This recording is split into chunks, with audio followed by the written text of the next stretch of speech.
오늘 이 본문을 살펴보면 예수님은 그 당시에 매우 뜨거운 뉴스 메이커였다라는 것을 알 수가 있습니다. 당시 이스라엘 지역에 살던 많은 이들의 관심과 초점은 연일 파격 행보를 하시는 예수님의 행적에 맞춰져 있었음을 우리가 볼 수가 있습니다. 본문 17절 말씀을 보면 예수님이 가시는 곳곳마다 많은 이들이 모여서 가르침을 들었고 천국 복음을 접했다라는 사실 볼 수 있습니다. 자, 그 속에는 바리새인들도 있었고 율법 학자들도 있었습니다. 그들은 예수님에 대해서 우호적인 시선으로 바라보던 그런 사람들이 아니라 어떻게 해서든 예수님의 사역을 가로막고 꼬투리를 잡아서 예수님을 핍박하려고 하는 그런 무리들이었습니다. 예수님께서는 그러한 분위기에 개의치 않으시고 회당에서 그리고 여러 장소에서 거침없이 말씀을 전해주셨고 또 여러 가지 이적과 기사를 일으키시면서 자신이 누구인가라는 것을 알리셨습니다. 오늘 본문의 말씀은 그러던 중에 어느 한 집에 들어가셔서 모여든 모든 사람들에게 말씀을 전하고 계신 그런 장면입니다. 예수님의 소문을 듣고 많은 이들이 몰려들었는데 그곳에는 앓고 있는 그 중풍병자가 있었습니다. 거동을 할 수가 없어서 침상에 누워있는 그 사람을 주변의 지인들이 들쳐매고 예수님을 찾아왔어요. 그러나 모여든 사람들로 인해서 도저히 예수님 곁으로 들어갈 수가 없었습니다. 자, 보통 이러한 경우에 어떻게 합니까? 주구장창 밖에서 기다리다가 순서를 이렇게 기다리다가 지쳐서 돌아가기가 일쑤인데 이들은 적극적으로 행동을 합니다. 예수님께서 머무르시던 그 집의 그 지붕으로 올라가서 거기에 침상을 들어 올리죠. 그리고 기와를 벗겨내고 천장을 뜯어내고 침상을 예수님이 계신 자리로 달아서 이렇게 내려놓습니다. 자, 기상천외한 방법으로 환자를 데리고 나오는 이들의 모습을 보면서 많은 이들이 웅성거리면서 놀라했고 당혹스러워했습니다. 그 속에서 예수님은 이들의 마음속에 있는 그 간절함과 믿음을 보셨습니다. 이러한 방법으로라도 예수님 앞에 나아가면 반드시 치유받을 수 있다라는 굳은 믿음이 없었다면 그 남의 집 지붕을 뜯어내고 침상을 내리는 일은 결코 버리지 않았을 것입니다. 본문 20절 말씀을 보면 예수님은 말씀하시길 내 죄사함을 받았느니라 하고 선언하십니다. 어쩌면 매우 의아스러운 그런 장면입니다. 그들이 예수님을 찾았던 1차 목표가 뭡니까? 중풍병을 치료받아서 몸이 다시 움직이고 활동할 수 있게 해달라는 것이었습니다. 예수님이 그것을 모르셨을 리가 만무한데 예수님은 그에게 일어나 걸어라 라고 하시는 것이 아니라 내 죄사함을 받았다라고 선언을 하고 계세요. 여기서 성경은 예수님께서 이 땅에 내려온 목적을 다시 한번 밝히고 있는 것입니다. 이미 그곳에는 병고침을 받으러 온 많은 이들이 있었습니다. 이미 예수님께서 이적과 권능을 행하심에 대한 소문이 쫙 퍼진 상태이기 때문에 가는 곳마다 사람들이 모여들었고 병자들이 모여들었던 그런 시절입니다. 뿐만 아니라 그러한 예수님을 감시하고자 바리새인과 교법사들이 때를 지어서 예수님을 쫓아다니면서 호시탐탐 트집 잡을 기회를 엿보고 있었습니다. 그날도 역시 병을 고치는 주님의 능력이 예수님과 함께 있었고 그 머무르시던 그곳에서 많은 이들이 들고 나온 각자의 그 문제들을 예수님 앞에서 고침받고 있던 그러던 참이었습니다.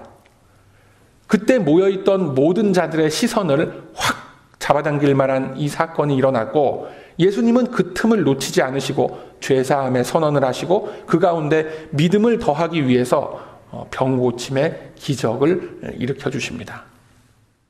자, 이 모습을 본 바리새인들과 서기관들은 크게 놀람과 동시에 이제 예수님을 정죄할 수 있는 결정적인 단서를 잡았음을 놓고 의논을 하죠. 이러한 모습을 보면서 예수님은 그들이 무엇 때문에 의논을 하고 웅성거리는지를 아시고 그들을 향해서 말씀합니다. 너희들은 내가 죄를 용서해 주는 선언을 했다라고 놀라는 모양인데 병고침의 선언과 죄사함의 선언 중에 어떤 것이 더 쉽겠느냐라고 역으로 질문을 던지십니다. 이 바리새인들과 서기관들은 스스로의 모순 속에 빠지게 된 겁니다. 바리새인들과 서기관들은 예수님이 가지신 그리스도, 이 메시아라는 직분에 대한 그 정체성을 인정하지 않았던 사람들입니다. 즉 바리새인들과 서기관들 입장에서는 죄사함의 권세를 인정하게 되면 예수님을 하나님으로 받아들여야 하게 되는 겁니다. 그들의 입장에서는 택도 없는 생각이죠.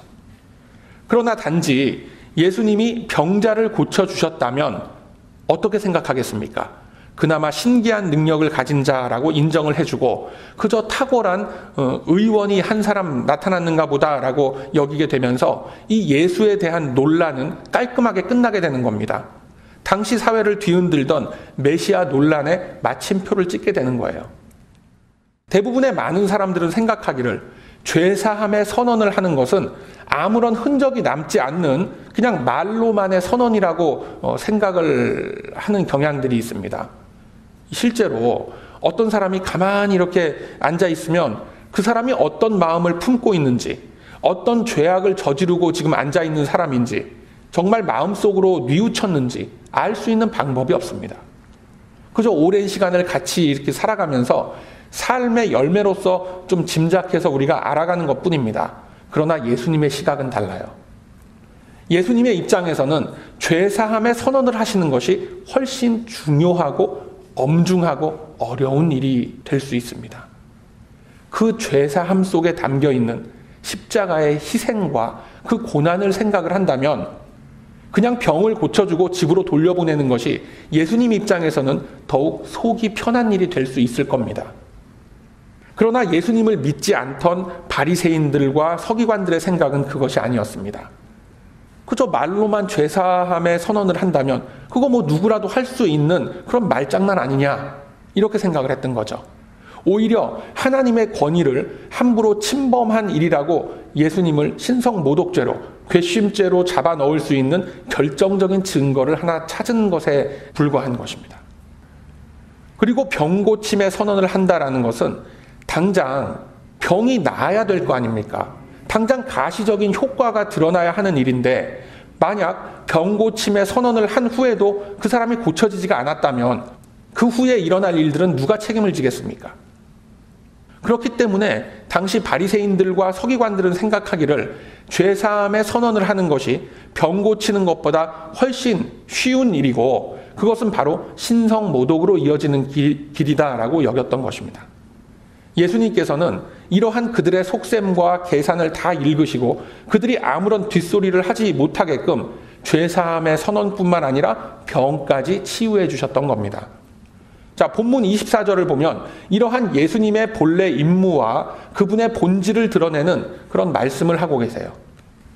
죄를 사하는 권세가 있다라는 것을 그냥 말로만 죄사함을 받았다라고 선언하는 것이 아니라 그 증거를 보이겠다라고 하시면서 중풍병자에게 이르시기를 일어나 내 침상을 가지고 집으로 가라라고 말씀합니다. 그 말씀이 떨어지자마자 그 사람은 일어나서 그 침상을 챙겨 들고 하나님께 영광을 돌리고 자기 집으로 돌아갔습니다. 이제 예수님을 인정치 않았던 바리새인과 서기관들은 더욱 큰 딜레마에 빠지게 되는 겁니다. 차라리 병자를 고쳐주지 않았다면 어떤 큰 갈등 없이 단지 하나님을 사칭한 해프닝으로 여기고 넘어가면 되는데 이 아무도 할 수 없는 그런 신비한 기적을 예수님이 일으키신 겁니다. 많은 이들이 눈으로 확인한 이 기적이 일어나게 되니까 이제 어쩔 도리가 없어진 거죠. 오늘 우리들이 이 본문의 말씀을 통해서 반드시 확인해야 하는 것은 병 고치신 그 기적이 참으로 놀랍다 이런 것이 아닙니다, 여러분. 바로 20절에 나타난 죄사함의 선포를 누가 했느냐라는 거예요. 오직 하나님만이 하실 수 있는 그 사죄의 선언을 이 땅에 육신을 입고 내려오신 예수님께서 당시 사람들에게는 이 나사렛의 몫으로만 여겨졌던 그런 분이 하셨다는 것이 당시 사람들에게는 큰 충격이었던 겁니다. 이 죄사함에 대해서 성경은 이렇게 기록을 하고 있습니다. 시편 86편 5절에 보면 주는 선하사 사유하기를 즐기시며 주께 부르짖는 자에게 인자함이 후하심이니이다 라고 말씀합니다. 그리고 시편 130편 4절 말씀에 사유하심이 주께 있음은 주를 경외케 하심이니이다 라고 고백합니다. 그리고 다니엘서 9장 9절에 보면 주 우리 하나님께는 긍휼과 사유하심이 있사오니 이는 우리가 주께 패역하였음이라 라고 말씀합니다. 이미 구약 성경의 여러 대목에서 오직 죄사함의 능력과 권세는 여호와 하나님 한 분께만 있다라고 정확하게 규정을 하고 있는 겁니다.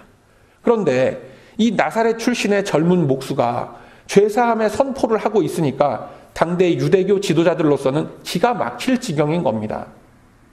그렇다면 여기서 우리들이 갖게 되는 의문이 죄사함의 권세란 것이 도대체 얼마나 대단한 권세길래 그토록 민감하고 예민하게 반응을 하는가라는 거예요. 우리들은 흔히 기독교를 믿는 목적에 대해서 깊이 생각하지를 않고 구체적인 의미를 두지 않는 경우를 참 많이 봅니다. 이러한 이야기들 많이 하죠. 아유, 그냥 믿어. 의심하지 말고 그냥 믿다 보면 다 알게 되고 다 은혜 받고 다 그러는 거야. 그것을 가지고 굳이 잘못되었다라고 말하고 싶지는 않습니다, 제가. 성도의 믿음이 성장하면서 이 신앙이라는 것은 인간의 이성으로 판단할 수 있는 그 영역을 넘어서는 자리에까지 인도되어지게 됩니다만, 그렇다고 해서 사람의 이성과 지성을 무시한 상태에서 막연하게 그 신앙이 인도되어지지는 않는다라는 점을 우리들이 분명하게 알아야 합니다. 기독교 신앙은 이성과 지성이 완벽하게 담아낼 수 없는 영역에까지 뻗어나가게 되어 있지만 사람의 이성과 지성을 무시하거나 거부하는 것이 아닙니다. 그러나 분명한 것은 최초에 우리들에게 그 부르심의 은혜로 다가오는 주님의 손길이라는 것은 분명히 초자연적인 능력이 개입하심의 결과였다라는 겁니다. 즉, 하나님이 우리들에게 베푸시는 은혜라는 것은 그 원인과 결과가 우리들의 의지 속에 담겨 있지 않았다라는 거예요. 은혜라는 것은 오직 하나님의 예정하심과 그 언약에 의해서 우리들에게 주어진 선물입니다. 그렇다면 왜 이러한 선물을 주셨는가? 바로 우리들의 죄 문제를 해결해 주시기 위함이다라는 겁니다. 이렇게 되면 이해하기가 더 어렵게 되고 더 황당한 생각이 들게 되죠. 아니, 나는 죄를 짓지도 않았는데 무슨 죄사함의 은혜가 주어졌단 말인가? 내가 뭘 어쨌는데, 내가 뭘 잘못했는데 나를 용서해 주신다는 말인가? 내가 원하지도 않았는데 왜 이러한 일들이 나에게 일어나는 것인가? 라는 그런 생각이 들게 되는 겁니다. 바로 이러한 점은 우리들이 상식 수준에서 생각할 수 있는 그 범위를 벗어난 겁니다. 그리고 이 문제에 대해서 성경은 이렇게 말씀합니다. 로마서 1장 18절 이하에 말씀하길, 하나님의 진노가 사람들의 경건치 않음과 모든 불의함에 대해서 나타났으니 이것은 하나님을 알만한 것이 이미 저들 속에 나타났음이라 라고 말씀해요. 인간은 누구나 하나님의 형상, 즉 하나님의 인격과 하나님의 감정을 받아서 지음받은 존재입니다. 그렇기 때문에 예수를 믿건 예수를 안 믿건 간에 누구에게나 선함과 악함을 분별할 수 있는 능력이 주어져 있습니다. 그것을 보통 양심이라고도 하고 보편적인 종교성 이렇게 얘기를 합니다. 이것은 구원과는 아무런 상관없는 겁니다. 세상의 많은 이들을 보면 자신의 양심과 그 도덕적인 신념에 따라서 열심히 살아갑니다. 그러나 일평생 하나님을 모르고 예수님을 구세주로 영접하지 못하고 그 세상을 떠나는 사람들이 너무나 많이 있죠. 그런 분들 보면 참 안타깝죠. 참 착하고 선한 사람들인데 왜 믿지를 않았을까? 이런 생각 들게 되죠. 그래서 그 가운데에 하나님을 알도록 부르심의 은혜를 입은 것이 우리 성도가 누리는 가장 큰 복이다라는 것입니다. 하나님은 그의 피조물들에게 계속해서 말씀을 주고 계세요. 보이지 않는 하나님의 신성과 권능이 모든 천하 만물 속에 드러나 있고 알게끔 되어 있는데 그것을 억지로 가리우면서 하나님의 존재를 부정하고 경외치 않고 스스로 지혜 있다라고 하는 것, 그것이 죄라고 로마서를 통해서 계속 말씀합니다. 그리고 하나님의 영광을 놓고 썩어질 사람과 금수와 버러지 형상의 우상으로 바꾸어 버렸다라고 말씀하죠. 즉 우리들의 내면에 잠재되어 있는 하나님의 형상을 일깨우지 못하고 하나님과 멀어진 것이 죄라고 하는 겁니다. 그러니까 아주 쉽게 얘기해서 하나님을 의식하지 않고 자기 맘대로 스스로의 욕심과 자기 스스로의 생각대로 살아가는 것, 하나님의 형상을 잃은 그 불신앙이 바로 죄라는 것입니다. 이렇게 놓고 볼 때 죄인이 아닌 사람은 있을 수가 없는 겁니다. 누구나 다 죄인인 겁니다. 이것은 바꿔 얘기하면 누구나 다 하나님의 복음을 받아들여야 하는 대상자들이 된다라는 것입니다. 그래서 죄인이라고 하는 거예요. 죄를 많이 져서 죄인이 아니라. 그런데 많은 이들이 죄를 생각할 때에 이러한 죄의 원인과 본질을 생각하지 않고 대부분 이 죄로 인해서 나타나는 결과물들을 놓고 갑론을박을 하는 겁니다. 요즘 이 뉴스에 두드러지게 나타나는 이슈들을 보면 인종 혐오로 인한 그 갈등들, 자신의 이익을 조금도 침해당하지 않겠다라는 그 개인과 특정 집단의 이기주의, 폭력과 음란 등 입에 올리기조차 부끄러운 그런 죄악들이 신문과 방송에 넘쳐나도록 아주 많이 이렇게 나오고 있어요. 이러한 사회 현상을 보면서 많은 이들이 분노하기를 처벌을 더 강하게 해야 한다, 더욱 강력한 공권력이 세워져야 한다라고 하는데 사실 그러한 것은 근본적인 해결의 방법이 될 수가 없습니다. 이 죄라는 것은 누르면 누를수록 더욱 은밀하게 인간 내면의 깊은 곳으로 숨어 들어갔다가 어떤 계기가 주어지게 되면 더욱 강력한 힘을 가지고 폭발하게 되는 그런 속성을 가지고 있는 것입니다. 성경은 이러한 죄에 대해서 오직 하나님과의 회복이 이루어져야 극복할 수 있는 문제다라고 말씀합니다. 자, 이러한 하나님과의 회복이 이루어지기 위해서는 죄에 대한 고백과 함께 어떻게 해야 합니까? 거듭나야 하는 것입니다. 다시 태어나야 하는 것입니다. 거듭나기 위해서는 일단 죽어야 됩니다. 죽었다가 다시 살아나야 하는 것입니다. 로마서 4장 25절 이하에서는 예수는 우리들의 범죄함을 위하여 내어줌이 되고 우리를 의롭다 하심을 위하여 살아나셨다라고 말씀합니다. 즉 예수님께서 십자가에서 죄에 대해서 죽으심과 부활의 새 생명으로 다시 태어난 영원한 새 생명을 우리에게 주신 것, 이것이 복음이에요.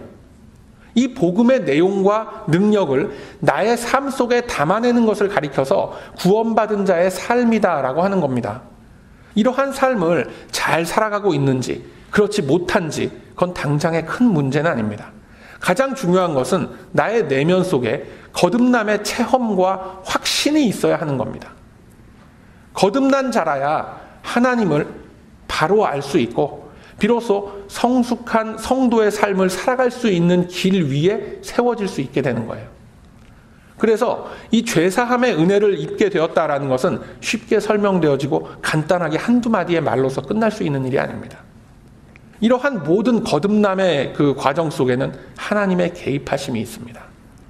하나님의 개입하심이 나의 생각과 나의 마음을 변화시키시고 나를 그분의 자녀로서 삼아주신 이 모든 주님의 역사 속에 내가 세워졌음을 실감하고 믿는다면 그 사람은 죄사함의 은혜를 입고 구원을 받은 것으로 우리가 간주할 수 있는 거예요.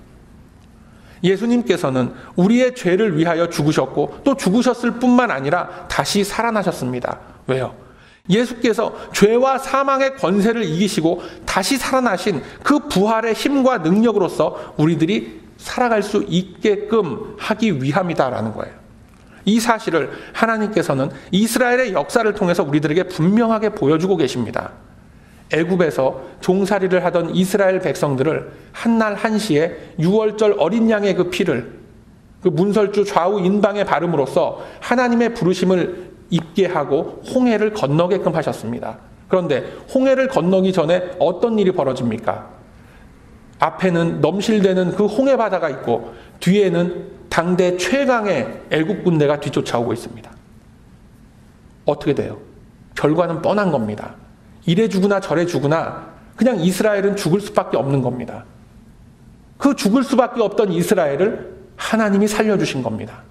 즉 홍해 바다 앞에서 이미 죽었던 이스라엘을 홍해 물속을 통과시킴으로써 애굽의 종이었던 이스라엘은 이제 다 죽이시고 이제 홍해 건너편에 도착해서는 다시금 하나님의 백성으로 다시 태어나도록 해주신 거예요. 이 역사가 바로 우리들의 삶 속에 나타난 하나님의 구원이다라는 겁니다. 그 이스라엘 백성들이 모세에게 불평불만을 하건 말건 금송아지를 만들건 말건 간에 하나님의 계획과 뜻은 변함이 없으신 겁니다. 그 백성들을 가리켜서 죄사함을 받은 그 백성들로 그냥 인쳐주시고 끌고 가시는 거예요. 한번 택한 하나님의 백성을 끝까지 책임지고 인도해 가시는 겁니다. 물론 중간에 회초리도 맞고 매를 맞고 쓰러지기도 하지만 그것은 애굽에서 종살이 하던 그 시절에 맞았던 채찍과는 비교할 수 없는 의미의 그 양육의 과정이요 훈련의 과정이 되는 겁니다. 이러한 죄사함, 거듭남이라는 것은 하나님 백성들의 부르심과 그 역사를 통해서 우리들에게 엄청나게 큰 사건으로 큰 은혜로서 다가오게 된 겁니다. 이 큰 의미를 이제 신약의 시대에 예수님은 여러 백성들 앞에서 당당하게 선포하시는 겁니다. 이제 오랜 시간 동안 조상들의 역사 속에 갇혀 있었던 그 구원이라는 것, 그것을 내가 이 땅에 강림함으로써 선포하노라. 그동안 지나갔던 모든 하나님의 백성들과 이제 앞으로 나의 이름을 부르는 모든 백성들에게 죄사함의 기쁜 소식을 알리겠노라라는 그 선포가 바로 오늘 본문을 통해서 우리들에게 알리시는 죄사함의 선언이 되는 겁니다. 그리고 이 사실을, 이 의미를 차마 이해하지 못하는 사람들을 위해서 어떻게 하셨습니까? 그들의 눈앞에서 중풍병자를 회복시키는 기적을 베풀어 주신 겁니다. 그러자 모든 이들이 기뻐하며 하나님께 영광을 돌렸다라고 합니다. 오직 바리새인들과 율법학자들만이 인정하지 않습니다. 왜요? 그들 역시 구약 성경의 말씀과 이스라엘의 역사를 줄줄줄 꿰고 있던 사람들입니다. 그러나 그것은 자신들이 가지고 있었던 종교 기득권을 유지하기 위한 그런 무기였을 뿐입니다.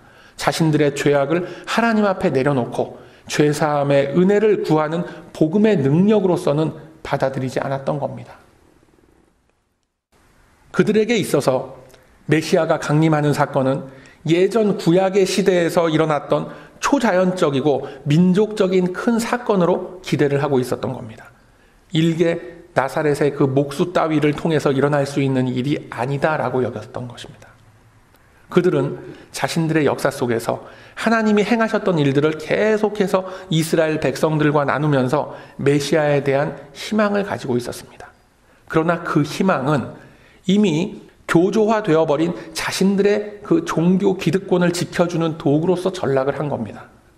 그들에게는 예수님이 메시아면 절대 안 되는 겁니다. 그렇게 되면 이제까지 자신들이 누렸던 그 사회적 지위와 명예와 아울러서 그 성전을 통해서 거두어들이던 모든 이익들마저도 다 흔들리게 되는데 그들에게는 받아들일 수가 없는 소식이 되는 겁니다. 그리고 이러한 모습들은 이 시대에도 너무나 똑같은 형태로 드러나고 있다는 것이 이 솔직한 사실입니다. 이제는 아무도 부정할 수 없고 부인할 수 없고 왜곡할 수 없는 복음이 선명하게 우리들에게 제시되어진 시대입니다. 오직 예수님만이 복음의 목적이 되시고 우리들 신앙의 중심이 되시고 주인이 되시는 겁니다. 그 예수님을 따르며 동행하는 삶을 살아내는 것이 그게 바로 예수를 믿는 겁니다. 그러나 여전히 많은 이들은 복음을 놓고 의심하면서 믿지 못하겠다, 순종치 못하겠다라고 하죠. 그 여전히 생각의 중심이 자기 자신의 이익과 자기의 욕구에서 한 발짝도 벗어나질 못하고 있는 거예요. 그래서 단순히 말로만 죄사함의 선언을 하신 것이 아니라 실제로 능력을 베푸셔서 중풍병을 고쳐주신 이 사건은 우리들에게 시사하는 바가 매우 큰 겁니다. 이 사건을 한번 우리들의 삶 속에 적용을 해보시길 바랍니다. 우리들이 살아가면서 말로만 예수 믿는다라고 하는 거 아주 쉽습니다. 그러나 삶의 모습 속에서 예수의 형상을 드러내는 것은 나의 결단함과 순종이 없이는 안 되는 겁니다. 나의 이성적인 노력과 능력이 발휘되어야만 하는 일입니다. 즉 자신이 가진 신앙이 올바르다라는 것은 말로만 선언하는 것으로 고백하는 것으로만 끝이 아니라 삶으로서 행동으로서 실천함으로써 보여낸다라는 겁니다. 요 근래에 이 뉴스를 장식하고 있는 그 성직자들의 과세 문제만 봐도 그렇습니다. 예수님께서 하나님의 것은 하나님에게, 가이사의 것은 가이사에게 바쳐라 라고 하셨다면 국가적인 차원에서의 그 컨트롤이 없어도 당연히 과세의 의무는 성도들 누구에게나 부과되는 것입니다. 자신에게 유리하고 불리하고를 따질 수 있는 그런 차원의 문제가 아닌 겁니다. 이 일부 한국의 대형 교회에서 자신들의 불투명한 그 재정 문제로 인해서 과세 제도에 반대한다라는 것은 그 차라리 이해가 됩니다. 그냥 이해 집단의 저항 정도로 어떤 이해가 되는데 의아스러운 게 뭐냐면 대다수의 많은 성직자들이 앞뒤 관계조차 모르고 무조건 반대를 한다라는 것입니다. 무슨 생각을 하고 반대를 하는지 참 모르겠어요. 그 반대를 함으로써 자신들에게 어떠한 사회적인 비난과 책임의 화살이 돌아오게 된다는 것은 전혀 생각하지 못하고들 있는 거예요. 직장 생활하는 성도들이나 사업하는 성도들에게는 뭐라고들 합니까? 돈 문제에 있어서 정직해야 한다라고 강단에서 열변들을 토하는데 자기들은 세금 안 내겠다라고 한다면 그거 보고 하나님이 기뻐하시겠습니까? 슬퍼하시겠습니까? 이것은 하나의 작은 예지만 이처럼 우리들의 주변에 셀 수 없이 많은 이 부당한 모습들이 성도라는 이름으로, 교회라는 이름으로 저질러지고 있다는 것을 볼 때 예수님께서 이루시고자 하시던 그 하나님 나라의 건설은 우리들과는 머나먼 말 그대로 남의 나라 얘기가 되어버리는 겁니다. 사랑하는 우리 배단위 가족 여러분, 이 시간 우리가 한번 결단하는 마음으로 나아가길 소망합니다. 죄사함의 능력을, 성도됨의 능력을 우리의 삶 속에 나타내며 살아가기를 원합니다. 우리에게는 예수님이 중풍병자를 고치신 것과 같은 일이 맡겨지지도 않았습니다. 요즘 시대에서 그러한 것들은 의사나 물리치료사가 하는 그런 고유한 업무들입니다. 저와 여러분은 주어진 삶의 현장 속에서 예수님의 성품을 드러내면서 살면 되는 겁니다. 그냥 살면 되는 거예요. 살기만 하면 되는 겁니다. 누가 우리들더러 중풍병 고치는 기적을 일으키라고 합니까? 그런 일 일어날 수도 없습니다, 여러분.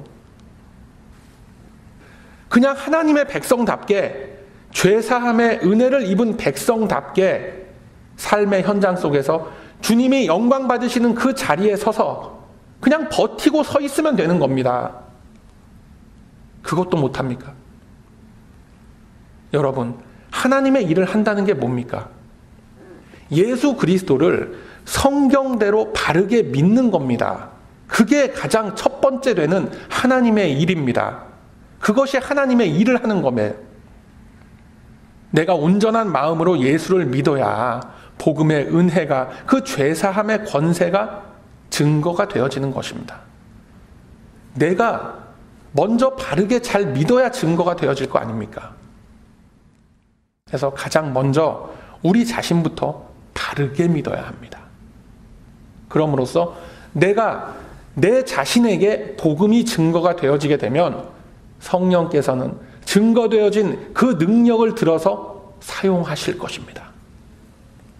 우리 모두 그 일에 쓰임받는 신실한 주의 일꾼들로 거듭나시길 바랍니다. 주님은 그러한 우리를 통하여 이 믿지 않는 영혼들에게 친히 알게 하실 것입니다. 그때를 준비하면서 나를 통하여 복음이 증거되길 간절히 소망하는 그 귀한 심령들 가운데에 성령께서 이루실 은혜의 역사는 끊이지 않을 것입니다. 그러함으로 이제는 죄사함의 은혜를 받은 성도답게 우리 주님의 귀한 복음 전파 사역에 귀하게 쓰임받는 자리에 서서 오직 하나님의 영광만을 드러내며 살아가는 저와 여러분의 이 복된 삶이 다 되시길 이 아침에 주님의 이름으로 축원드립니다. 아멘.